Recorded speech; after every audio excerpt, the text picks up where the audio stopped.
সম্মানিত ভিউয়ার্স আপুরা, আসসালামু আলাইকুম। আশা করি সকলেই ভালো আছো। 8 থেকে 10 বছর বয়সের মেয়েদের আমি এখানে একটা জামা তৈরি করে নিয়েছি। দেখতে পাচ্ছ কত সুন্দর হয়েছে জামাটা। এইভাবে যদি তোমরা জামা তৈরি করতে চাও তাহলে আমার ভিডিওটা দেখে নিতে পারো। এই ভিডিওতে আমি কাটিং এবং সেলাই একসাথেই তোমাদেরকে দেখিয়ে দিয়েছি। আমি এখানে টার্সেলের ফুল তৈরি করে নিয়েছি। এই যে টার্সেলটা দেখো কত সুন্দর হয়েছে। যদি তোমরা দেখতে চাও যে কিভাবে আমি ফুলটা তৈরি করেছি তাহলে কমেন্ট করে জানাবা। এখন চলে আসলাম কাটিং ভিডিওতে। এখানে আমি সামনে এবং পিছনের গলা একই নিয়েছি, আর লম্বায় এখানে 13 ইঞ্চি নিয়েছি, আর কোমরের মাপ নিয়েছি 7.5 ইঞ্চি, বগলের মাপ নিয়েছি 7.5 ইঞ্চি। এখানে কাপড়টা 4 ভাঁজে ভাঁজ করা আছে। গলার মাপ নিয়েছি 2 ইঞ্চি, 2 সুতো গোল গলা দিয়েছি এখানে আমি। আর লম্বায় নিয়েছি 4 ইঞ্চির থেকে সামান্য একটু বেশি। কাটটা আমি এখানে 1/2 ইঞ্চি ডাউন করে দিয়েছি। লম্বায় 5.5 ইঞ্চি নিয়েছিলাম। 1/2 ইঞ্চি উপরের দিকে উঠিয়ে আমি এখন কোমরের সাইড থেকে কাপড়টা কেটে নিচ্ছি। ভিডিওতে লক্ষ্য করলে বুঝতে পারবা। এটা হচ্ছে ঝুলের কাপড়। ঝুলের কাপড়টা আমি 25 ইঞ্চি নিয়েছি। এখানে সেলাই করলে আরও কিছুটা কমে যাবে।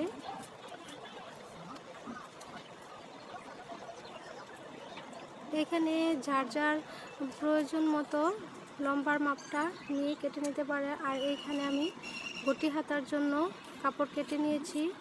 উপরের যে বাড়তি কাপড়টা এটা কুচিতে চলে যাবে।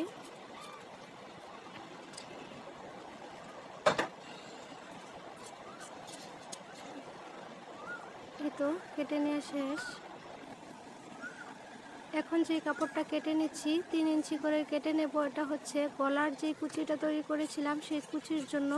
আর এটা হচ্ছে গিয়ে ঝুলের উপরে আমি যে কুচিটা দিয়ে নিয়েছি, এটা কম বেশি করে নেওয়া যাবে। যে যতটুকু কুচির ঝুলটা মানে কুচিটা দিতে চাও সেই মাপ অনুযায়ী নিয়ে নেবে।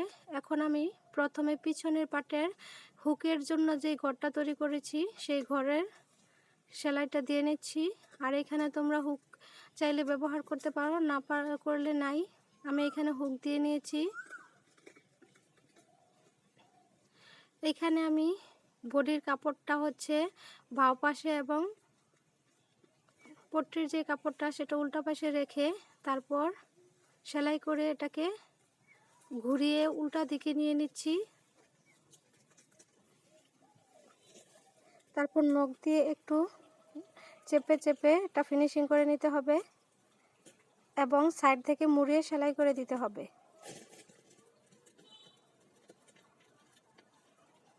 ভিডিওতে বুঝতে কোথাও অসুবিধা হলে আমাকে কমেন্ট করে অবশ্যই জানাবা। সাইড দিয়ে একটা চাপ সেলাই দিয়ে দিচ্ছি।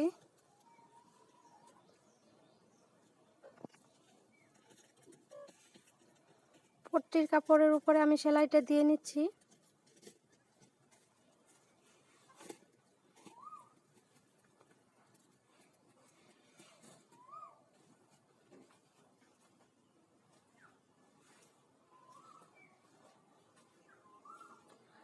এই তো হুকের ঘরটা সেলাই করা শেষ। এখন আমি দুইটা পাশ একসাথে জয়েন করে নিচ্ছি। সামনের পার্ট আর পিছন পার্ট বডির জয়েন করে নিচ্ছি। এখানে আমি ডাবল করে সেলাই করে দিচ্ছি।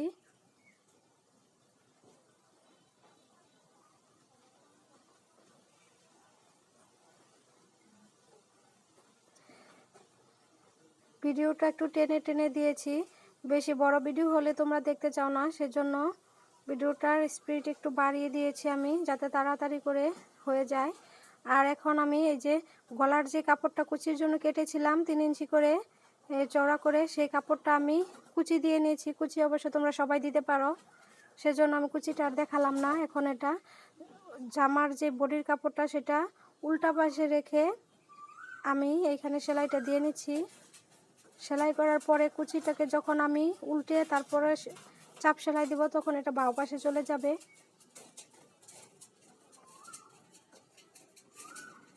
একটু লক্ষ্য করে তারপর ভিডিওটা তোমরা দেখে নেবে মনোযোগ দিয়ে, তাহলে অবশ্যই পারবে।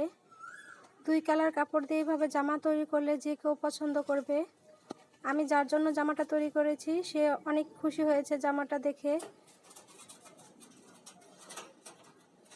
এখন গলার কাপড়ে ছোট ছোট করে কাট বসিয়ে তারপর চাপ সেলাইটা দিয়ে নেব, যাতে করে গলার ফিনিশিংটা ভালো আসে। অবশ্যই খেয়াল রাখতে হবে যাতে করে আমি যে সেলাইটা দিয়েছি গলার মধ্যে সেই সেলাইটা যেন কেটে না যায়। কাপড়ের মধ্যে ছোট ছোট করে কাট বসিয়ে দিতে হবে। এখন আমি এই কুচিটাকে ভাও পাশে উল্টে ভাও পাশে করে তারপর সেলাই করে দেব। এই যে এখন কিন্তু কুচিটা ভাও পাশে নিয়ে আসছি, আর এখানে সুন্দর করে কুচিটাকে ধরে সেট করে তারপর আস্তে আস্তে করে সেলাইটা দিয়ে নিতে হবে, যাতে করে কুচিটা একদম সমান হয়ে বসে যায়।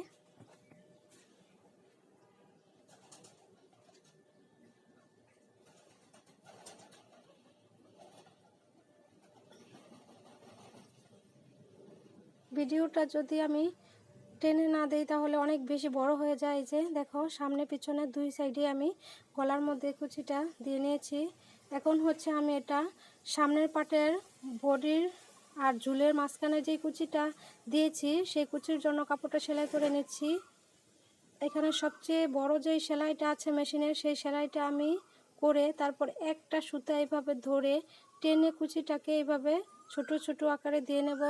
যে হাত দিয়ে টেনে টেনে কুচিটা করে নেব। এখানে আমি এইভাবে কুচিটা দিয়ে নিয়েছি, তোমরাও চাইলে দিয়ে নিতে পারো।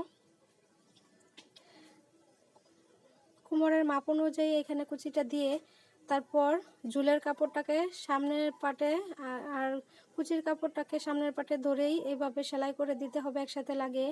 আর আমি ঝুলের কাপড়টাতে কুচি আগেই করে নিয়েছি, কুচি সবাই করতে পারে সেজন্য আমি আলাদা করে আর দেখালাম না। আমি সামনে এবং পিছনে 2 পাশেই কুচিটা ঝুলের করে নিয়েছি, আর ঝুলের কাপড়ের নিচ দিয়েও আমি সেলাইটা করে দিয়েছি।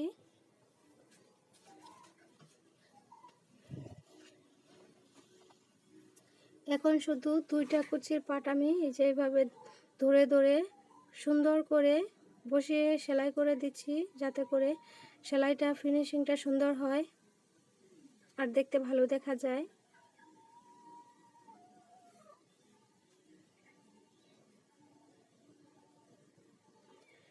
সামনের পাট সেলাই করা শেষ।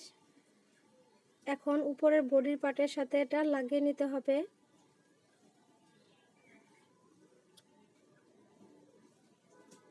এই যে এখন উপরের সামনের যে বডির পাটটা সেই পাটটা আমি উল্টো করে রেখে এবং কুচির কাপড়টা ভাও করে রেখে তারপর সেলাইটা দিয়ে নিচ্ছি।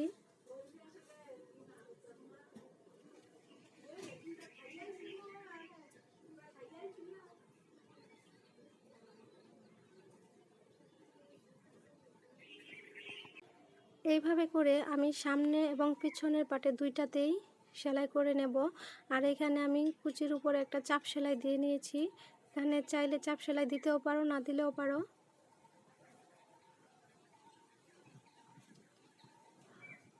আমি শুধু এক পাশ করে সেলাই করে দেখিয়ে দিয়েছি। আমি যদি পুরো ভিডিওটা করি তাহলে অনেক সময় লেগে যাবে আর তোমরা বিরক্ত হয়ে যাবে। এই যে এখন আমি পিছনের পাটটা সেলাই করে নিয়েছি। সেলাই করার পরে সাইড দিয়ে আমি এইভাবে ধরে সেলাইটা করে নিচ্ছি। আমি এখানে 2টা ডুরি বানিয়ে নিয়েছিলাম আগেই। ডুরি 2টা লাগিয়ে দেব। এই যে ভিতরের সাইডে আমি ডুরিটা লাগিয়ে তারপর একদম নিচ পর্যন্ত সেলাইটা করে দেব। আর এইভাবে আমি অপর পাশেও সেলাইটা করে দিয়েছি।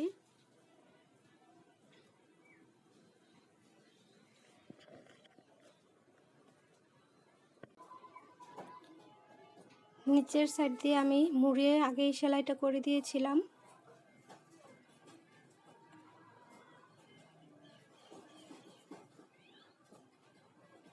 এখন হাতাটা লাগিয়ে নিচ্ছি। এখানে আমি গটি হাতা আগেই তৈরি করে রেখেছিলাম। এখন হাতার কাপড়টা বাঁ পাশে রেখে আর জামার কাপড়টা উল্টা পাশে রেখে ভিতরের দিকে কাপড়টাকে রেখে আমি ঘুরিয়ে ঘুরিয়ে সেলাই করে দেব, তাহলে হাতাটা জয়েন দেওয়া হয়ে যাবে। আমি এখানে একটা হাতা লাগিয়ে দেখাচ্ছি, আরেকটা হাতা আমি সেমভাবেই সেলাই করে নিয়েছি। ডাবল সেলাই করে দিচ্ছি যাতে করে সেলাইটা খুলে না যায়। আমি প্রত্যেকটা সেলাই ডাবল করে দিয়ে দিয়েছি।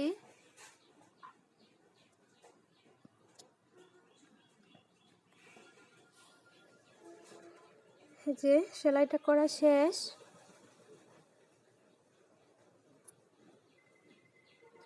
আজকের ভিডিওটা এই পর্যন্তই। যদি কোথাও বুঝতে অসুবিধা হয় কমেন্টের মাধ্যমে আমাকে জানাবা, চেষ্টা করব বুঝিয়ে দেওয়ার জন্য।